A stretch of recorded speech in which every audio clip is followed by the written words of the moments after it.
সমস্ত শুভবুদ্ধি সম্পন্ন মানুষ এবং প্রতিষ্ঠানকে কোপিটিশনার ও স্ট্র্যাটেজিক পার্টনার হওয়ার প্রস্তাব দিল ধনঞ্জয় চট্টোপাধ্যায় মামলা পুনর্বিচার মঞ্চ। সমাজ মাধ্যমে খোলা চিঠি লিখে সকল শুভবুদ্ধি সম্পন্ন মানুষ এবং ছোট বড় নির্বিশেষে NGO, trustee society, foundation, club, রাজনৈতিক দল, আইনজীবীদের সংগঠন, সাংবাদিকদের সংগঠন সহ সমস্ত সামাজিক সংগঠনকে নিজেদের কোপিটিশনার এবং স্ট্র্যাটেজিক পার্টনার হওয়ার প্রস্তাব দিল ধনঞ্জয় চট্টোপাধ্যায় মামলা পুনর্বিচার মঞ্চ। মঞ্চের কনভেনর ডক্টর চন্দ্রচূড় গোস্বামীর বক্তব্য, আমরা সকলেই চাই দেশে একটি ত্রুটিহীন বিচার ব্যবস্থা এবং অপরাধহীন সমাজ ব্যবস্থা প্রতিষ্ঠা হোক। তাই কোনো শুভবুদ্ধি সম্পন্ন ব্যক্তি বা প্রতিষ্ঠান আমাদের কাছে ব্রাত্য নয়। অধ্যয়ন এবং তথ্য প্রমাণ বলছে ধনঞ্জয় চট্টোপাধ্যায় অপরাধী ছিলেন না। হেতাল পারেখের খুনি আসল অপরাধীকে আড়াল করতেই ধনঞ্জয়ের মতো একজন গরিব পুরোহিত ঘরে নিরাপরাধ সন্তানকে ফাঁসিতে ঝুলিয়ে দেওয়া হয়েছে। ফলে ধনঞ্জয়ের আত্মার সাথে হেতাল পারেখের আত্মাও আজ অব্দি জাস্টিস পায়নি। বিচারের বাণী আজও নীরবে নিভৃতে কাঁদছে। শুধু তাই নয়, ধনঞ্জয় অপরাধী না হলে তাকে ফাঁসি দিয়ে নাটা মল্লিকও পাপের ভাগী হয়েছেন, কিন্তু এখানে তার কোনো দোষ নেই, কারণ সিস্টেম তাকে দিয়ে এই অপরাধ করিয়েছে। সেই জন্য সত্য প্রতিষ্ঠার আশায় নাটা মল্লিকের পরিবারও আজ আমাদের মঞ্চে সামিল হয়েছে। আমরা ইতিমধ্যেই ভারতের মাননীয় প্রধানমন্ত্রী নরেন্দ্র মোদীজি, মাননীয় রাষ্ট্রপতি শ্রীমতী দ্রৌপদী মুর্মুজি ও সুপ্রিম কোর্টের সদ্য প্রাক্তন প্রধান বিচারপতি ওয়াই চন্দ্রচূড়জিদের ডেপুটেশন পাঠিয়েছি এবং ওনারা প্রাপ্তি স্বীকার করেছেন।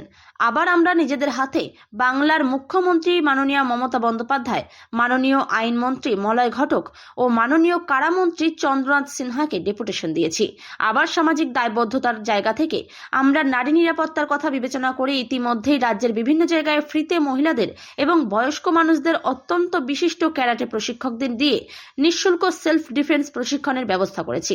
কিন্তু এই মুহূর্তে আমরা যেহেতু 20 বছর আগে ফাঁসি হয়ে যাওয়া একজন সম্ভাব্য নিরপরাধ ব্যক্তির বিরলতম কেস নিয়ে এগোচ্ছি এবং এই কেসের প্রায় সমস্ত আইনি কাগজপত্র আমাদের হাতে রয়েছে, তাই আমরা চাই এই কেস পুনর্বিচার আন্দোলনের এই মাহেন্দ্রক্ষণে জাতি, ধর্ম, বর্ণ, রাজনৈতিক মতাদর্শ নির্বিশেষে সকল ব্যক্তি ও প্রতিষ্ঠান কোপিটিশনার এবং স্ট্র্যাটেজিক পার্টনার হিসেবে আমাদের লড়াইয়ে শরিক হোক।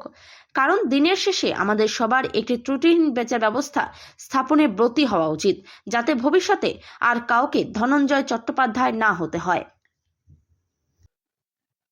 নমস্কার, আমি ডক্টর চন্দ্রচূড় গোস্বামী, ধনঞ্জয় চট্টোপাধ্যায় মামলা পুনর্বিচার মঞ্চের পক্ষ থেকে। আপনারা দেখতেই পাচ্ছেন, আপনারা ইতিপূর্বেই জানেন যে আজকে অধ্যয়ন বলছে, তথ্য প্রমাণ বলছে যে ধনঞ্জয় চট্টোপাধ্যায় কিন্তু মূল অপরাধী ছিলেন না, ওনার কোনো দোষ ছিল না। ফলে ওনাকে যে অন্যায়ভাবে ফাঁসি দেওয়া হয়েছে তাতে উনিও যেমন জাস্টিস পাননি, হেতাল পারেখ প্রকৃত অপরাধীকে আড়াল করার জন্য তার আত্মাও কিন্তু জাস্টিস পায়নি। এবং সেই সাথে এটা খুব দুর্ভাগ্যজনক যে নাটা মল্লিক যিনি ফাঁসি দিয়েছেন, একজন নিরপরাধ ব্যক্তিকে উনি যদি ফাঁসি দিয়ে থাকেন, তাহলে সেই সিস্টেম কিন্তু ওনাকে দিয়ে সেই পাপটা করিয়েছে যেটা অভিপ্রেত ছিল না।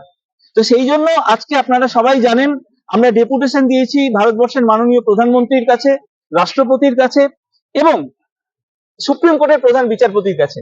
আবার আমরা হাতে হাতে ডেপুটেশন দিয়ে এসেছি পশ্চিমবঙ্গের মাননীয় মুখ্যমন্ত্রী মমতা দেবীকে, আমরা ডেপুটেশন দিয়েছি আইনমন্ত্রী মলয় বাবুকে, কারামন্ত্রী চন্দ্রনাথ সিনহাকে। এবং আগামী দিনে আপনাদের কাছে ঘোষণা করছি, আমরা প্রত্যেকে চাই একটি ত্রুটিহীন বিচার ব্যবস্থা এবং অপরাধবিহীন সমাজ ব্যবস্থা স্থাপন করতে। সেই জন্য যত অর্গানাইজেশন রয়েছেন, ইন্ডিভিজুয়ালি প্রত্যেককে বলছি, প্রত্যেক ব্যক্তি ইন্ডিভিজুয়ালদেরকে বলছি, এছাড়া যত ট্রাস্টি, সোসাইটি, ক্লাব এবং ছোট বড় অর্গানাইজেশন রয়েছেন, প্রত্যেকের কাছে আমাদের আবেদন, এই মঞ্চটা কিন্তু আপনাদের, এই দেশটাও আপনাদের, ত্রুটিহীন বিচার ব্যবস্থা স্থাপন করার দায়িত্বও কিন্তু আপনাদের। কাজেই আপনাদেরকে করজোরে বলছি, আমাদের স্ট্র্যাটেজিক পার্টনার হওয়ার জন্য এবং আমাদের কোপিটিশনার হওয়ার জন্য আমরা রাষ্ট্রপতির কাছে আগামী দিনে যেহেতু পুনর্বিবেচনার জন্য আমাদের আবেদন পত্রটি সাবমিট করতে চলেছি এবং আমরা এই প্রেস ক্লাবেই আমরা তার একটি আনুষ্ঠানিক প্রচার করব। তো তাতেও কিন্তু আমাদের ফ্যামিলির সদস্য হিসেবে you all are most welcome. সবাই সুস্থ থাকুন, ভালো থাকুন, আমাদের সাথে থাকুন। আমরা ধনঞ্জয় চট্টোপাধ্যায়, হেতাল পারেখ এবং নাটা মল্লিক বাবুকে জাস্টিস যেমন একদিকে দেব, সেই রকম এই ভারতবর্ষ, এই পশ্চিমবঙ্গ, এই সারা পৃথিবীতে একটি ত্রুটিহীন বিচার ব্যবস্থা স্থাপিত হোক এবং আর কাউকে যাতে ভবিষ্যতে ধনঞ্জয় চট্টোপাধ্যায় না হতে হয়, এটাই আমাদের অঙ্গীকার। জয় হিন্দ, জয় ভারত। ক্ষতিকারক প্লাস্টিকের ক্যারিব্যাগ বর্জনের নির্দেশ দিয়েছে সরকার। চারিদিকে চলছে সচেতনতামূলক প্রচার কর্মসূচি। রায়গঞ্জেও তার ব্যতিক্রম নেই। ক্ষতিকারক প্লাস্টিক পরিবেশকে চরমভাবে দূষিত করছে। এর থেকে নিস্তার চাই। তাহলে উপায় কি? চিন্তা নেই, রায়গঞ্জে চলে এসেছে বিকল্প ব্যবস্থা। সবার জন্য সুখবর।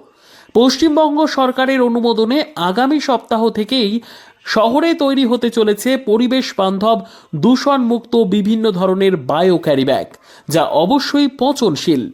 একেবারে সুলভে পেয়ে যাবেন আপনারা। আগ্রহী বিক্রেতা ও ডিলারশিপের জন্য অতি সত্বর যোগাযোগ করুন আমাদের সাথে। আমাদের ঠিকানা ইকো ক্যারি ইন্ডাস্ট্রিজ, জেলখানা মোড়, রায়গঞ্জ, উত্তর দিনাজপুর। আমাদের মোবাইল নম্বর 7001178352 অথবা 9434171272 অথবা 8250161082 অথবা 9800217806।